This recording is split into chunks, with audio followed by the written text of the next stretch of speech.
دی کرانکهایت وای ناروغي ته راځي دوستانو. بعضې ناروغیانې وي چې د هغې نومونه زده کړو، لکه وایو زما سر درد کوي. دغه جمله په الماني ژبه داسې وایو ich habe Kopfschmerzen.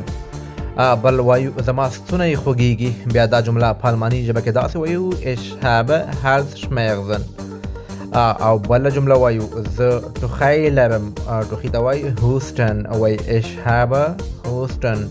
او بله جمله د موږ سره زه تبه لرم یا زما تبه ده. بیا دا جمله په الماني ژبه باندې داسې وایو ich habe Fieber. دا ich هم ده او ich هم ده.